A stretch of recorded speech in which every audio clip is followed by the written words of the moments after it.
Right here there are 4 bear scats, and the reason is we are right next to the thicket of berry shrubs where they've been feeding. There's some whitebark raspberry over here, and then the main thicket is composed of blackberries. So they've been in there feasting on those, and their scats are right outside their little entrance trail to the thicket of blackberries. 4 different scats right here, and you can see this pathway where they've gone in to get to the tasty blackberries. So this particular bear scat is composed of half blackberries and half huckleberries. So the huckleberries have begun to ripen, and the bears are going to be feeding on those now too. Probably exclusively very soon. And so there's a blackberry thicket over there where, you know, they've been feeding. And of course the hyperphagia is happening to them right now, where they feel super hungry and they're trying to pack on a lot of pounds. And that's because in the wintertime there's very few food sources out here, and so they have a harder time making it through the winter without food. That's why they go into their dens, part of the reason. But anyway, this environment supports a lot of berries, and in the fall a lot of nuts. But once those crops have been fed upon and have disappeared, then the bears don't have that many food sources.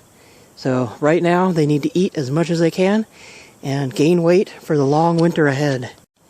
These blackberry plants are showing evidence of the bears having gone in there and fed on them where they've been trampled, and the whiter side of the leaf is facing upwards towards the sun, and normally it's the dark green side because that's the side that does all the photosynthesis, and that side should be facing up towards the sun. Looking over here, you can also see a really nice clear pathway where the bear went in and out to get to the berries in there and trampled the ones that are in here, literally tramping on top of the plants to get to the tasty blackberries. Missed a couple right there, but I'm sure they'll be back. So a lot of feeding evidence here, a lot of sign showing how much the bears have been spending time in here.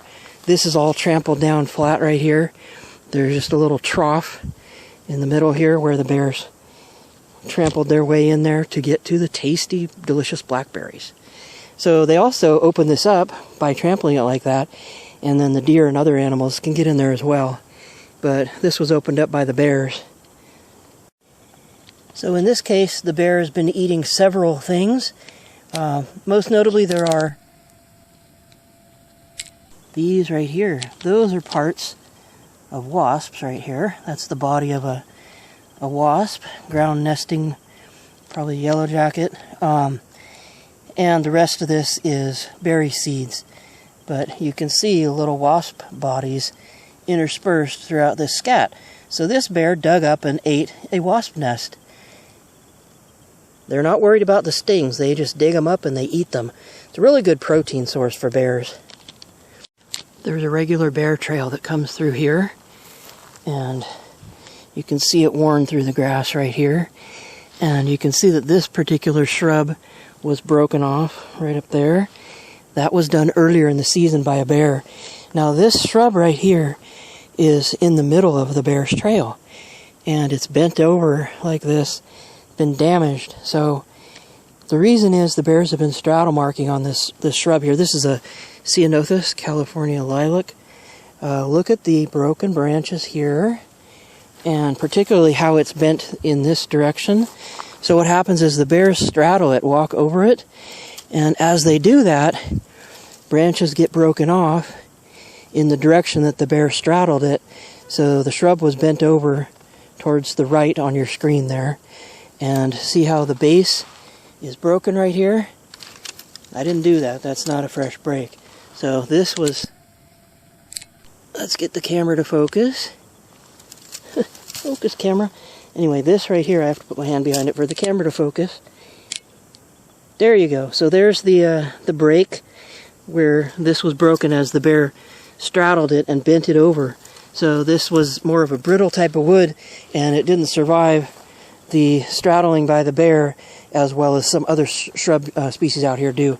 This is a Cyanothos again, and that's was right in the middle of the bear's trail.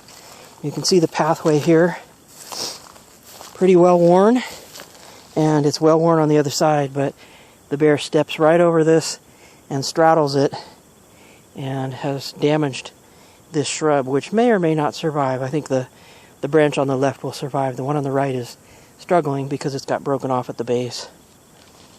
Another scent marking behavior by black bears. I'm just continuing on that bear's trail a little bit. This log here was sitting in that little socket right there. It's been sitting there for years. And the only animal out here, other than a human, that is capable of moving something this large is the bear. So the bear moved this to try to search for something underneath it. You can see the mud that's still clinging to this because it was in that hole right there.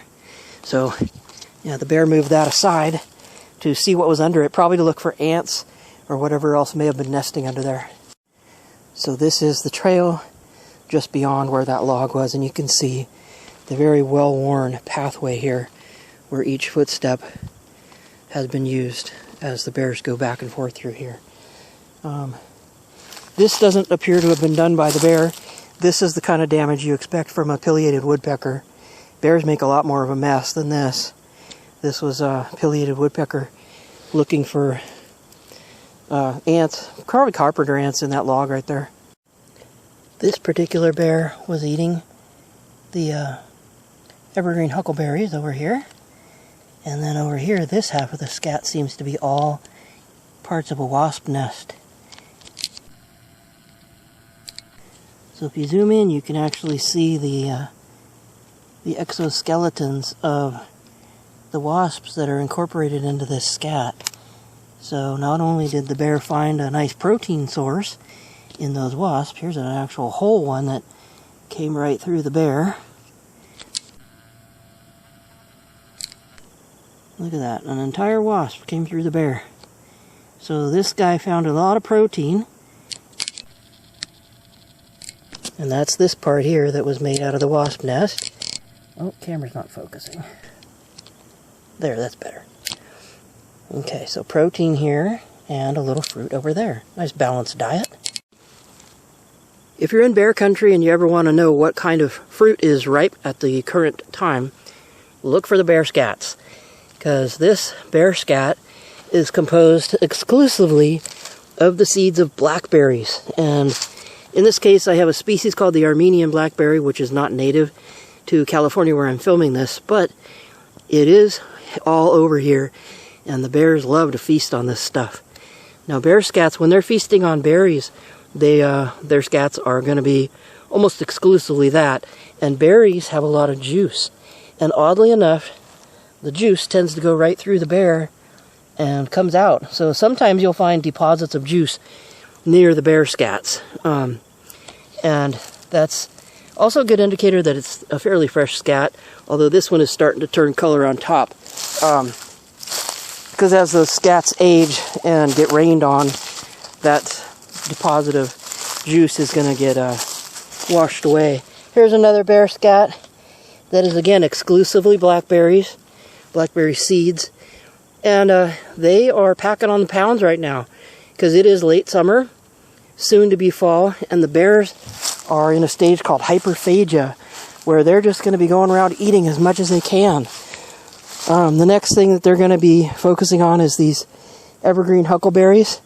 This shrub did not produce this year, but that's going to be their next food source because the blackberries are running out. So our bears are going to switch from the blackberries and raspberries and manzanita berries that they've been eating all summer, and they're going to start consuming the evergreen huckleberries next.